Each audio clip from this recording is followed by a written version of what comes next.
Atenção! O conteúdo deste vídeo é de caráter religioso e sem fins lucrativos. Portanto, se você quiser prosseguir e continuar assistindo, será por sua total responsabilidade, cabendo sua análise crítica individual sobre o assunto. O bestianismo é um movimento espiritual cujo o objetivo é a livre divulgação da doutrina bestiana, que acredita na volta de Jesus como besta, ou seja, fora de Cristo, com a finalidade de cumprir as profecias relacionadas ao fim dos tempos. Portanto, se você se posiciona contra o fim ou quer impedir o apocalipse, vai reclamar com o autor das profecias, que é Deus, e não comigo. Pois o que ele disse deve se cumprir, esteja você gostando ou não gostando. A liberdade de expressão e de crença estão garantidas de acordo com a Constituição Federal de 1988, no artigo 5º em seus incisos 4º, 6º e 9º. Hoje o tema será sobre a salvação. Qual é o objetivo da salvação? Se salvar do quê? Quem é a ameaça? Onde está o perigo? Por que eu devo ser salvo?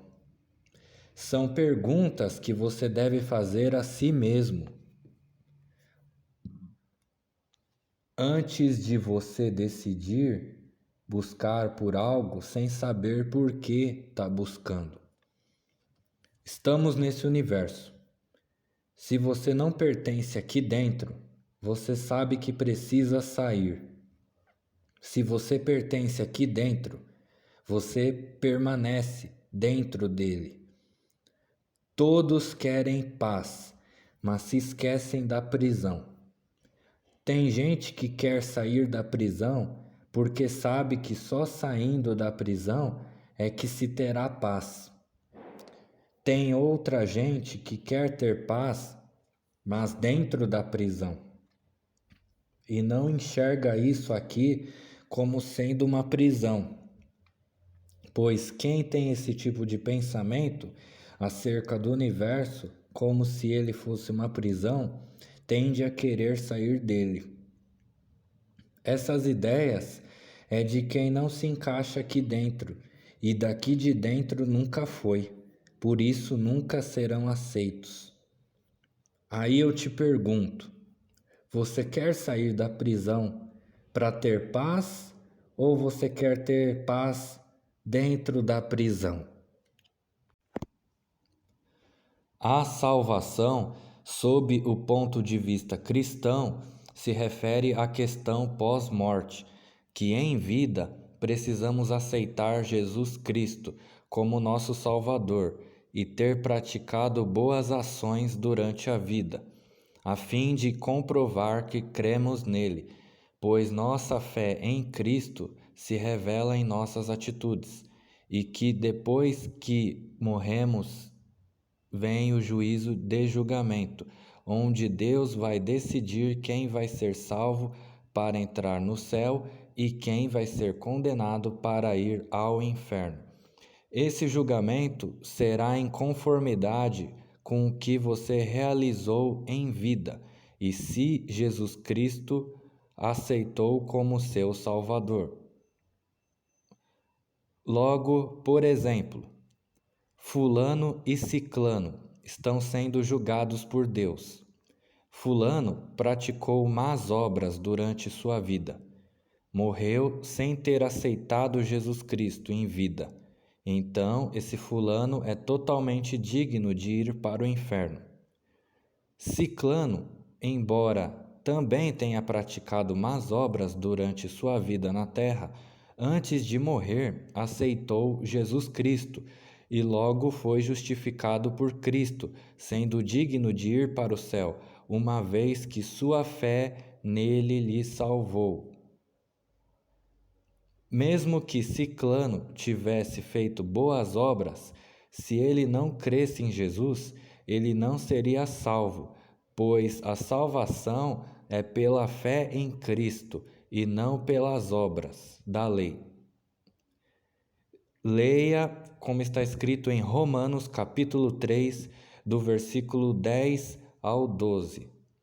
Como está escrito: não há um justo, nenhum sequer, não há ninguém que entenda, não há ninguém que busque a Deus. Todos se extraviaram e juntamente se fizeram inúteis. Não há quem faça o bem, não há nenhum só. E continuando em Romanos capítulo 3, versículo 20. Por isso, nenhuma carne será justificada diante dele pelas obras da lei, porque pela lei vem o conhecimento do pecado.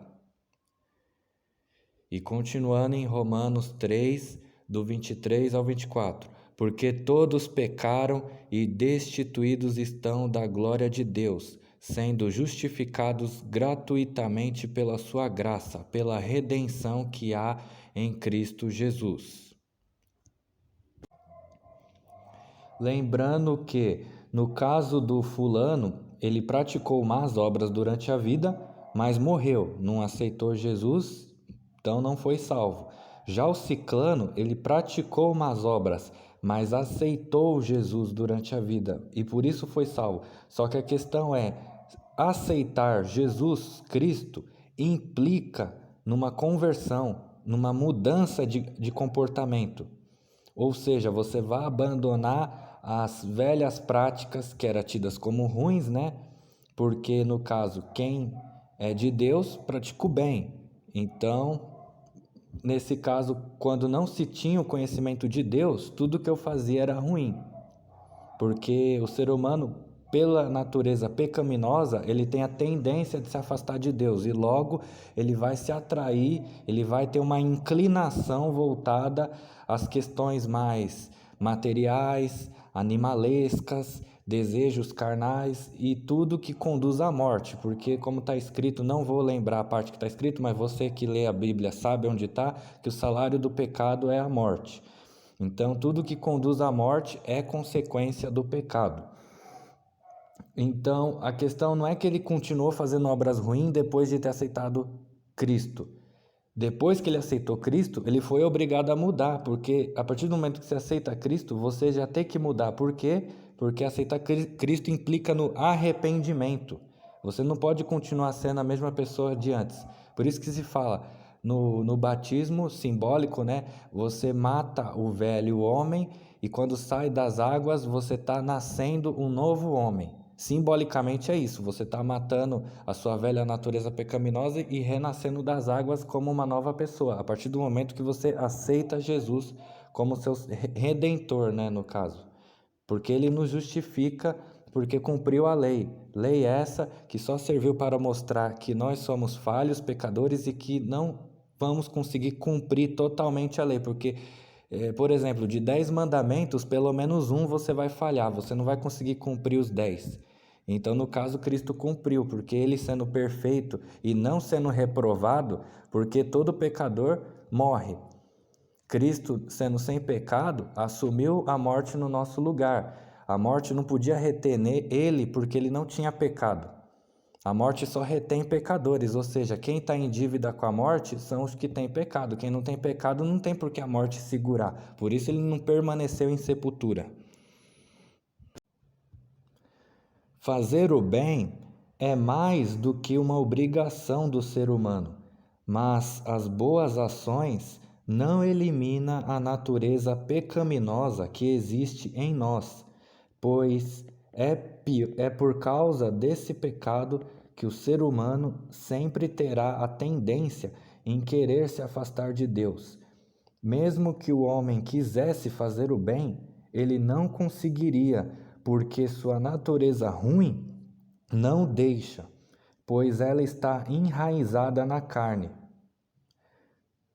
Cristo, sendo perfeito e não estando em dívida com a lei, expiou nossos pecados mediante ao seu sacrifício. Para você entender melhor isso, Vou ilustrar rapidamente. É só você imaginar um mar. Imaginou? Agora afunde 100 pedrinhas. Todas elas vão afundar e não vão subir, permanecendo assim no fundo. Mas se você afundar uma bola, ela pode até afundar no início, mas por pouco tempo, porque logo depois ela vai flutuar. As 100 pedrinhas representam os homens pecadores, e a bola que flutuou representa Cristo, o sem pecado. Porque a morte só tem efeito sobre os pecadores. Como Cristo não tinha pecado, não tinha por que a morte segurar ele. Conforme você pode ler isso em Atos, capítulo 2, versículo 24. Bom, vamos voltar ao assunto do começo, pois acabei fugindo muito do tema central, que é sobre a visão da salvação sob o ponto de vista cristão.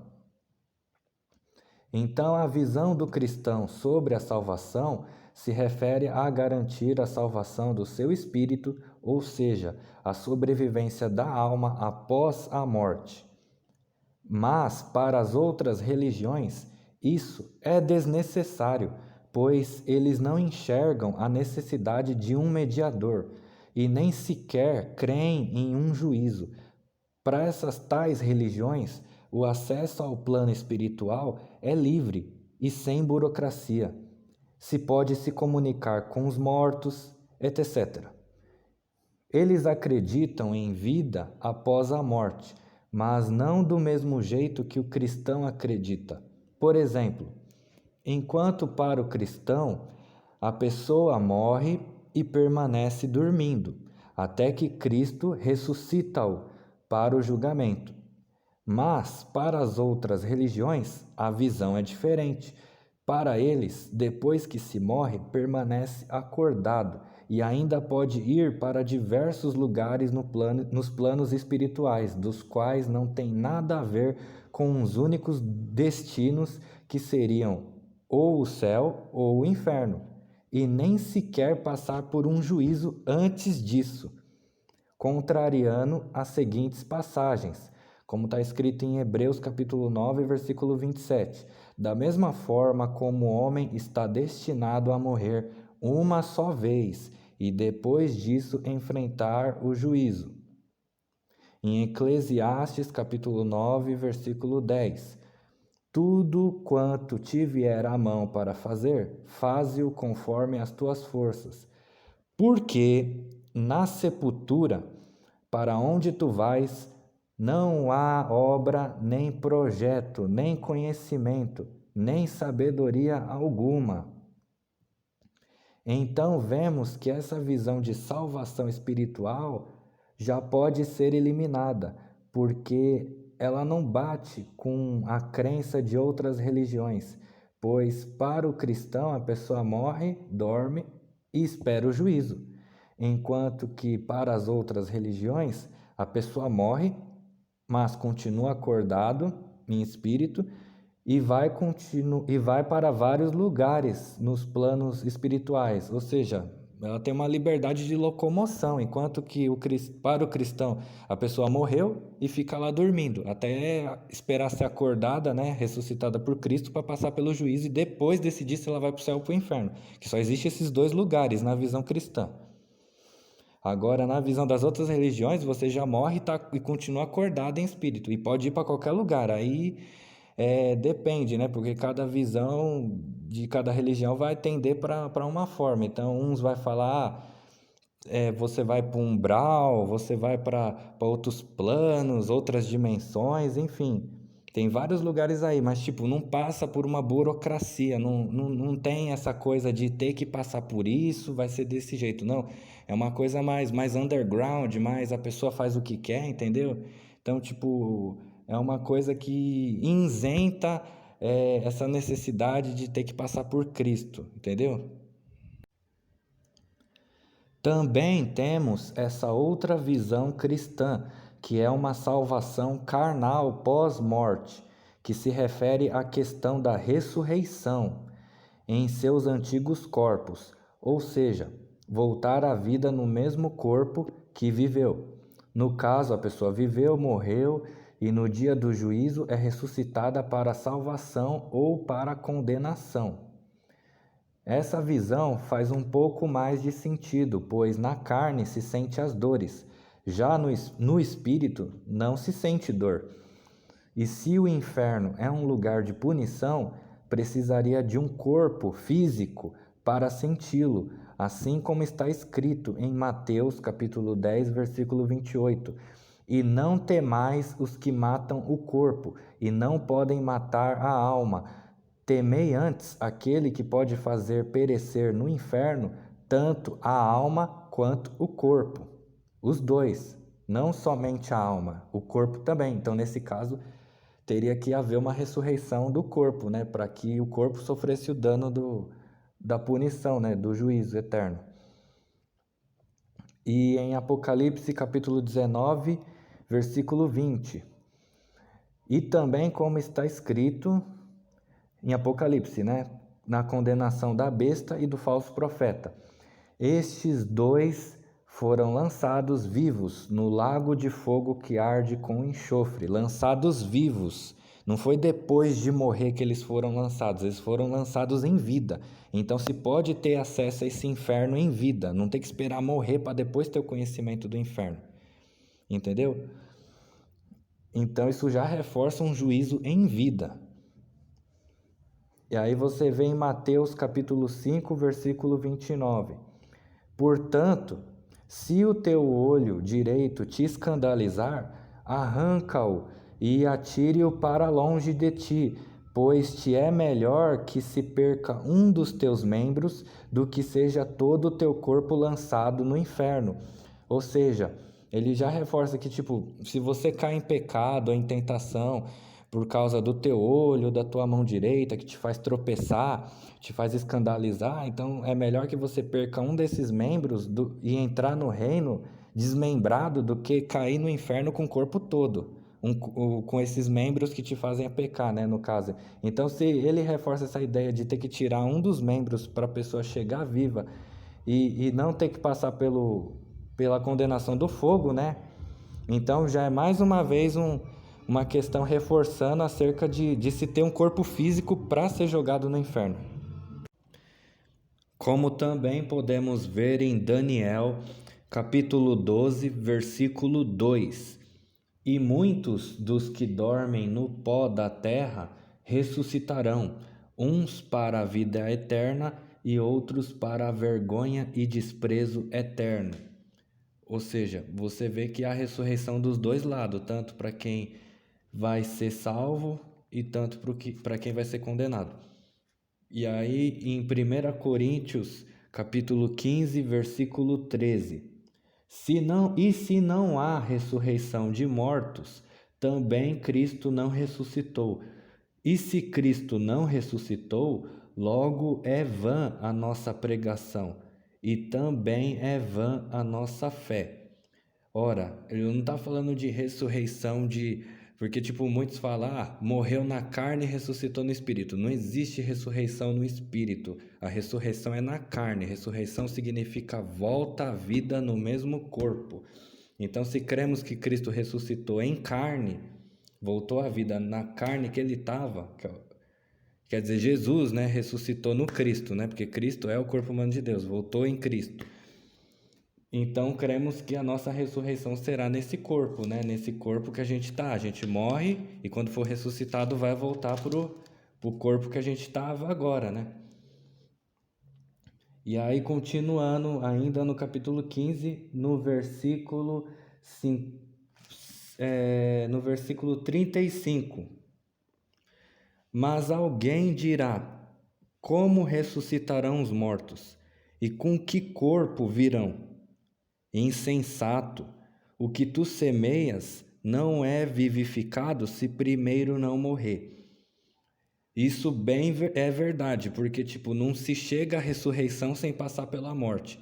Ninguém pode se dizer, eu sou ressurreto e não ter passado pela morte antes. Toda ressurreição exige uma morte. Primeiro se morre para depois ressuscitar. Uma pessoa que se diz ressuscitada e não passou pela morte, essa pessoa não ressuscitou.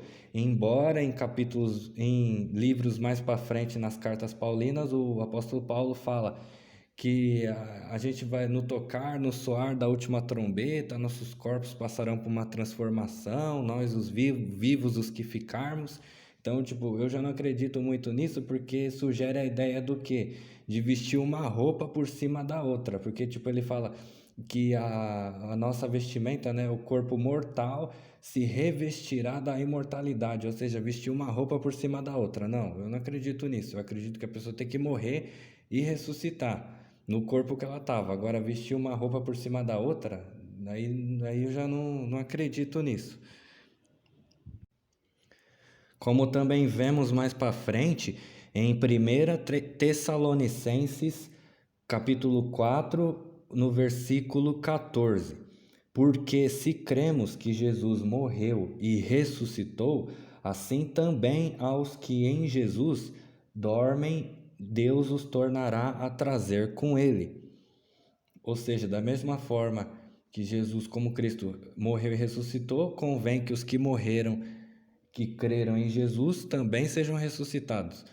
Só que aí que tá, né? Nesse contexto aqui, ele fala a respeito da volta de Cristo, né? Por quê? Porque no entender dele é o seguinte: os que ficarem vivos serão arrebatados, levados aos céus, e ele vai ressuscitar os mortos que creram em Jesus, né? Então, eles vão ser ressuscitados e subir juntamente com os vivos que vão subir para o céu. Só que aí eu não compartilho dessa visão porque a visão bestiana já traz um outro contexto, totalmente diferente, que mais para frente eu vou explicar sobre.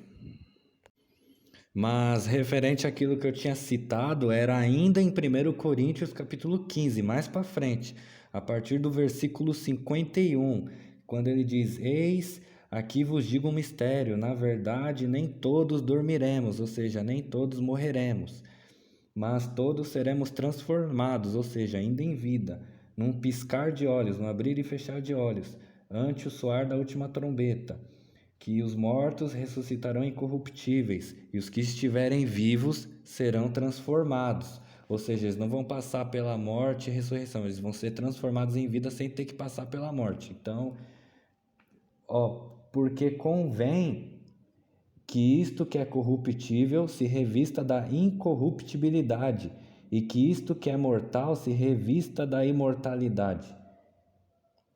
Mas aí que tá.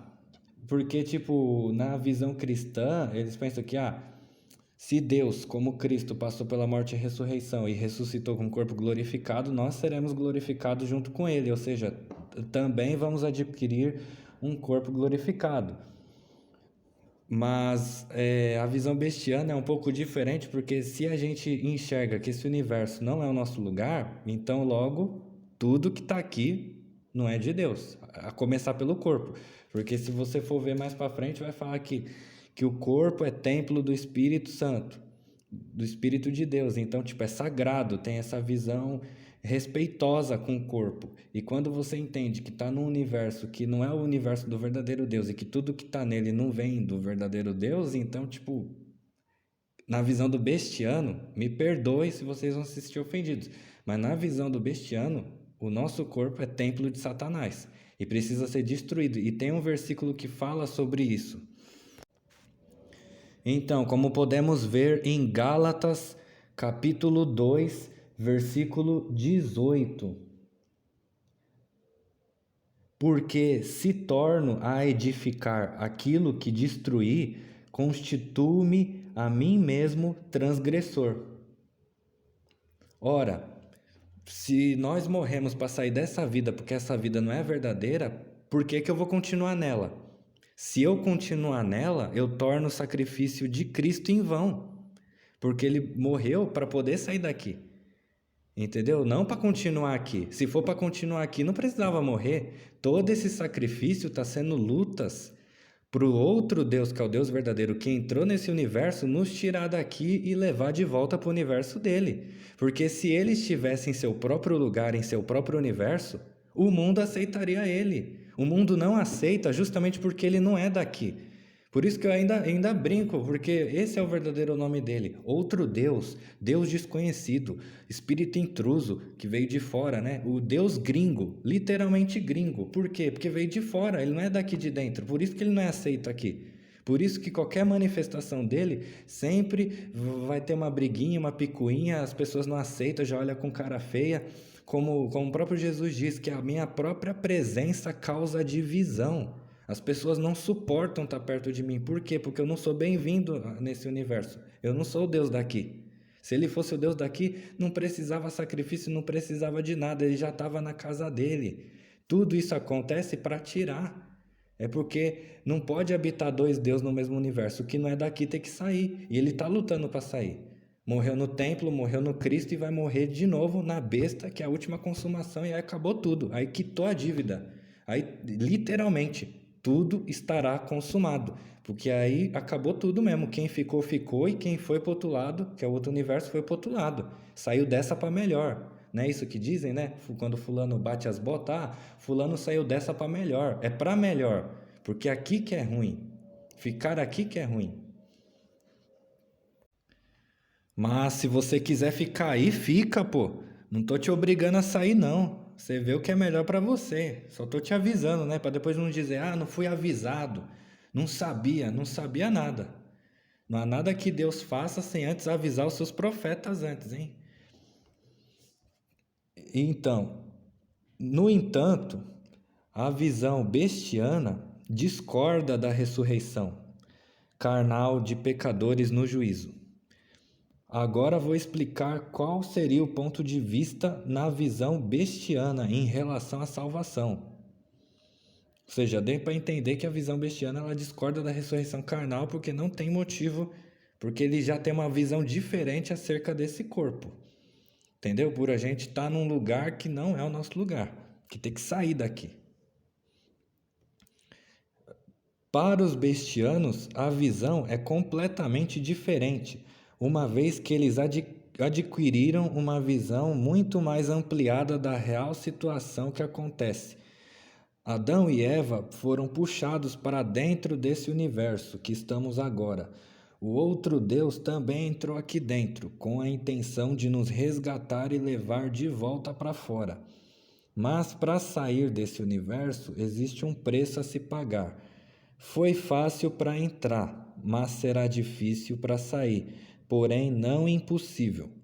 As destruições dos templos refletem nas tentativas que esse outro Deus fez de tentar sair desse universo. O templo de concreto, que é o templo de Salomão, foi erguido, depois destruído, porém reerguido outro templo, que é o templo de Herodes. Depois foi destruído e nunca mais foi levantado outro. Da mesma forma será com o templo carnal. O Cristo foi morto, depois voltou à vida, se mudou para a besta, né? Que Jesus saiu de Cristo e foi para cima da besta, e será morta e nunca mais voltará à vida. A diferença é que o templo de Herodes representou a volta do templo de Salomão, mesmo esse templo não existindo mais, porque o templo de Salomão foi destruído, né? Aí depois reergueram outro. Esse outro que reergueu representa a volta do primeiro, só que o primeiro não existe mais, só existe o segundo, que foi reerguido. Já a questão do templo carnal, né? A besta representará a volta de Jesus, mesmo Cristo ainda existindo, embora Jesus não esteja mais nele, porque a impressão que se dá é o seguinte: para que eu vou construir outro templo se o primeiro ainda não foi destruído? Como no caso do templo de concreto, destruiu o primeiro, foi erguido um segundo porque já não tinha mais o primeiro. Já nessa questão aqui, Jesus se muda de corpo, mas Cristo não foi destruído, Cristo ainda permanece vivo. Então, para que erguer um segundo templo se o primeiro ainda existe? Para que manter Cristo de pé e erguer a besta se Cristo ainda está de pé? Você está entendendo? Para que dois templos se no outro só existia um só? Que é a volta do que estava antes e esse daí é dois. Por isso que eu falei que a besta é a volta de Jesus, que um dia foi Cristo. Já Cristo, dali para frente, é independente, tem mais relação nenhuma com Jesus. Só naquela época, quando ele estava nele. como está escrito em Ageu, capítulo 2, versículo 9. A glória desta segunda casa será maior do que o da primeira. Portanto, não fiquem admirados quando um templo ou um corpo voltam à vida. Isso significa que a tentativa de morte definitiva ainda não ocorreu. Veja no sacrifício de Abraão quando ofereceu seu filho Isaque. Abraão representa o pai e Isaque representa o filho. Isaque provou da primeira morte. Simbolicamente falando, ele dormiu e acordou. Mas, havendo Deus providenciado um carneiro, Isaque foi acordado, e em seu lugar foi posto o carneiro para ser queimado. O carneiro não morreu a morte de Isaque, porque Isaque também, entre aspas, morreu a sua própria morte. Mas a morte do fogo não estava destinada a Isaque, mas sim ao carneiro. Da mesma forma, Jesus, como Cristo, só recebeu apenas uma morte, porque as duas mortes não estão destinadas ao mesmo corpo. Deus providenciou um outro corpo destinado para o fogo, para que Cristo não passasse pelo fogo. Portanto, Jesus, como Cristo, morreu na cruz e voltou à vida, mas agora Jesus, como besta, morrerá queimado e não voltará à vida. Ou seja, simbolicamente falando, Isaac foi lá, dormiu, acordou e aí foi posto o carneiro e ele foi queimado. Portanto, Isaac, ele só sofreu a morte dele. Ele não sofreu as duas mortes numa pessoa só, porque a morte do fogo estava destinada ao carneiro, não a Isaac. Da mesma forma, Cristo não pode ser crucificado e queimado ao mesmo tempo. A morte do fogo tem que ser destinada à besta, que é a oferta queimada. Entendeu? Então é para outra pessoa, não é para a pessoa de Cristo. Por isso que Jesus se muda de Cristo para besta, para consumar a segunda morte nela. Cristo morre apenas uma vez, mas Jesus morre duas vezes. Uma quando foi Cristo e mais uma agora como besta. Cristo foi levantado, a besta será derrubada. Jesus morreu dentro de Cristo e morrerá mais uma vez fora de Cristo. Me desculpem mais uma vez fugir um pouco do assunto central que é a salvação, mas uma coisa está ligada à outra e eu preciso explicar tudo para que vocês possam ter um entendimento completo sobre o tema. Portanto, se estamos no universo errado, o objetivo do outro Deus é nos tirar daqui e não permanecer aqui dentro. Portanto, se você quer entrar no reino dos céus na terra, isso pertence ao Deus daqui e não ao Deus de fora. Se sua promessa é para essa vida, permaneça nela. Mas se sua promessa é para o outro universo, então saia dela. Então, o bestiano defende a salvação do espírito, a fim de matar este corpo e ir com o espírito para o outro universo, nascer de novo lá, porque vai nascer em um corpo que realmente glorifique ao Deus verdadeiro, no universo dele. Não concordamos com a reencarnação e nem com a ressurreição, porque o intuito do outro Deus não é voltar aqui, mas é sair daqui para voltar, para nunca mais voltar a essa vida, para ir para lá e não para ficar aqui. A ressurreição, aceitável para nós, é apenas a de Cristo, para fins de cumprir o seu propósito ministerial, e também a de Lázaro, para fins de provar que o verdadeiro Deus tem poder para trazer de volta a vida. Portanto, o outro Deus, como Cristo, se auto-ressuscitou e chamou Lázaro e ele foi ressuscitado. Pois nenhum homem pode voltar à vida por conta própria, sem ser chamado por Deus. O Deus errado, que é o Deus criador desse universo, aquele que virá como Cristo 2, não tem poder para ressuscitar os mortos. Por isso ele preza pela sobrevivência. A morte não é lucro para ele. Pelo contrário, é perda para o outro universo, uma vez que não conseguirá manter eles presos aqui dentro. O outro Deus levará todos os mortos para o universo dele, para nascerem lá. Portanto, a grande tribulação é o simbolismo de passar pela morte. Quem sobreviver serão os eleitos, que passaram pela morte, da morte para a vida eterna. Se tornaram imortais em vida. Quem morreu foi para o outro universo, que também é chamado de trevas exteriores. Eu chamo de outra treva fora da luz. Quem quer salvar sua carne, matará seu espírito, e quem quer salvar seu espírito, matará sua carne.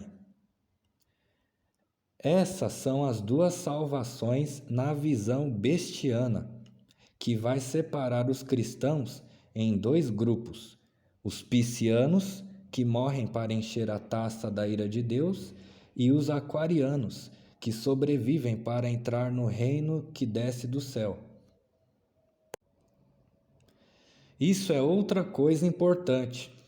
Para que morrer se o céu está descendo para a terra? Fique vivo, ao invés de morrer para ir para lá. Esse será o discurso do cristão aquariano que apela pela sobrevivência da carne. Da mesma forma, o arrebatamento, que poderia ser um assunto para outro vídeo, mas falarei aqui de forma resumida, o arrebatamento na visão cristã seria os cristãos serem arrebatados para o céu em vida, mas na visão bestiana seria os cristãos aquarianos fugirem para o deserto com vida, né? Representando pela mulher vestida de sol que foge ao deserto longe da vista da serpente e é alimentada pelo período de 3 anos e meio, né? Que é durante o reinado da besta, ou seja, longe da vista da serpente. Ela não será morta, ou seja, ela está escondida, preservada e vai estar ali. Enquanto que os outros seriam os cristãos piscianos, que fogem desse lugar, né, desse universo para ir para o outro universo, morrendo para essa vida, para poder nascer na outra, né? Então são dois caminhos diferentes. O caminho que o cristão aquariano toma, que é de sobrevivência, é diferente do caminho do cristão pisciano, que se entrega para a morte, né, que dá seu testemunho até o fim, que é fiel até a morte, né? E com isso eu encerro essa mensagem, né? Com essa frase: o reino não é para todos, é para os que ficarem. A salvação na visão bestiana só tem sentido na grande tribulação, uma vez que ela entende que simbolicamente se trata do passar pela morte.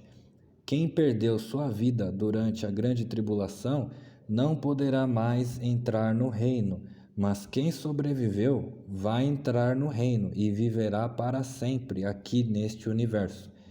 Mas se você enxerga esse universo como uma prisão, você vai querer morrer para sair dele e garantir a sua vida no outro universo, que é muito melhor do que esse. Mas se você acha que esse universo é a sua casa, você vai fazer de tudo para se manter vivo e não ser levado para fora, porque seu lugar é aqui.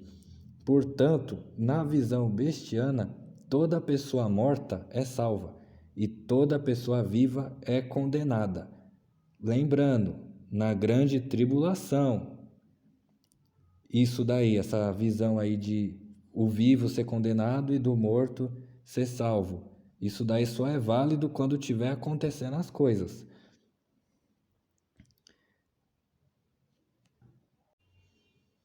Enquanto que na visão cristã, a salvação precisa ser decidida depois da morte, com base no que se fez em vida. Mas eu acredito que essa visão metafísica de se jogar o juízo, o céu e o inferno para o além, ou seja, para o pós-morte, tinha apenas o objetivo de manter preservado essa ideia para que ela sobrevivesse o decorrer do tempo, sem se perder, até que chegasse o momento certo em que fosse revelado seu real significado. Porque os bestianos creem em um juízo em vida, no céu, na terra, ou seja, que o céu lá em cima vai descer para a terra, e no inferno debaixo da terra. Portanto, todas essas coisas precisam ser realizadas em vida e não depois da morte. Então, seria essa questão de tipo, essas questões de juízo, de céu, de inferno, foi jogado para o além para que ela sobrevivesse o tempo e essa ideia se preservasse até os dias de hoje. Porque se fosse algo para agora, aí as pessoas iam falar, já aconteceu, então não tem por que mais ficar falando sobre. Então, se essas coisas são faladas até os dias de hoje, jogadas para o futuro, para o além, é porque ainda foi algo que não aconteceu. E para que chegasse o momento certo que fosse revelado o real significado por trás dessas coisas, ela tinha que sobreviver ao tempo, senão ela poderia se perder e até lembrar tudo de novo, entendeu? Até a pessoa ficar com essa fissura, entendeu? Porque essa coisa do juízo do inferno é algo que mexe, que está na mente da pessoa e que preservou-se por muito tempo, entendeu? Essa questão do medo, não, que eu tenho que fazer as coisas certinho porque existe um julgamento, Deus vai me cobrar pelas ações que eu fiz, porque depois da morte tem o inferno e tal. Então, tipo, esse medo incutido no ser humano fez com que essa ideia sobrevivesse o tempo. Então, na visão cristã, eles creem num juízo pós-morte, ou seja, depois que a pessoa morre. E já os bestianos, eles creem num juízo em vida, pós-mortandade. O que seria pós-mortandade? Depois da grande tribulação. Depois da grande tribulação vem o juízo, que é o juízo final. Lembrando que muito se fala sobre o juízo final, mas pouco se fala sobre o juízo inicial. O juízo inicial aconteceu com Cristo, na punição da crucificação. O juízo final é a última punição, que é a punição do lago de fogo, a segunda morte de Jesus. Então, o juízo inicial já aconteceu, mas a pessoa só fala de juízo final como se fosse o único juízo que existisse, e já existiu o inicial, que foi essa que aconteceu com Cristo, quando os judeus, que são os homens, né, julgaram Deus. Os homens julgaram Deus. Agora é ao contrário. Deus vai julgar o homem, que no caso é Cristo julgar a besta. Assim como os judeus julgaram Cristo, convém que Cristo julgue a besta, ou seja, homens julgaram Deus e agora é a vez de Deus julgar o homem. Agora faz sentido. Porque Deus mandou os judeus matarem Cristo enquanto ele estava lá em cima, mas quando ele descer em carne e osso, isto é, quando regressar como Cristo, aí ele próprio vai fazer a justiça com as próprias mãos. Então não pense que judeus mataram Cristo, então os cristãos vão botar a besta no fogo. Não, os cristãos não vão queimar a besta. Eles não podem fazer isso. É o próprio Deus que vai julgar. Portanto, convém aos cristãos apelarem a Cristo para que realize o julgamento, para que ele condene a besta. Cristão nenhum pode realizar o julgamento no lugar de Deus. Tanto é que tem uma passagem que diz que a mim pertence a vingança. Deixa eu ver se eu acho aqui. Achei. Então você vê isso em Romanos, capítulo 12, versículo 19. Não vos vingueis a vós mesmos, amados, mas dai lugar à ira, porque está escrito: minha é a vingança, eu recompensarei, diz o Senhor. Então, nenhum homem tem o direito de tomar o lugar de Deus e realizar o julgamento pertence a Deus. Tem aquela frase: só Deus pode me julgar, e só Ele mesmo, homem nenhum tem esse direito. E aí você vê as almas dos cristãos pedindo esse apelo, pedindo justiça. Em Apocalipse, capítulo 6, versículo 10. E clamavam com grande voz, dizendo: até quando, ó verdadeiro e santo dominador, não julgas e vingas o nosso sangue dos que habitam sobre a terra? Ou seja, eles pedindo por justiça. Então, a questão é, o cristão, só tem duas opções: ou fugir para o deserto para ser cristão aquariano e sobreviver à grande tribulação. É óbvio que com isso ele vai ter que aceitar o selo de Deus, né? Porque eles também vão ser selados, esses que sobreviverem, ou se não, se entregar para a morte, né? Para dar testemunho, né, de que foram fiéis até o fim. Porque essa é a aprovação de Deus, para saber quem é cristão e quem não é. Por isso que você vê no finalzinho dos evangelhos que, tipo, quando Cristo ele é preso, o pessoal começa a se dispersar, né? Começa a fugir. E aí nessa Pedro nega 3 vezes. Por quê? Porque as pessoas perguntavam: e aí, você não estava andando lá com o tal de Jesus? Você não era um deles? Não, não sou, nem conheço o cara. Então, muita gente no tempo da perseguição vai acabar negando a própria fé por medo de morrer. Não vai querer se tornar um mártir. Foi a questão do Pedro, né, que negou 3 vezes para não ser morto, porque sabia que os caras estavam ali, do mesmo jeito que prendeu Cristo. Você acha que os caras não iam querer prender os discípulos que estavam com ele? Do mesmo jeito que ele foi perseguido, os discípulos também vão ser, não será diferente. Entendeu? Então, tipo, a pessoa tem que estar preparada para isso. Porque se você está defendendo a verdade, você tem que honrar a verdade até o fim. Não pode recuar.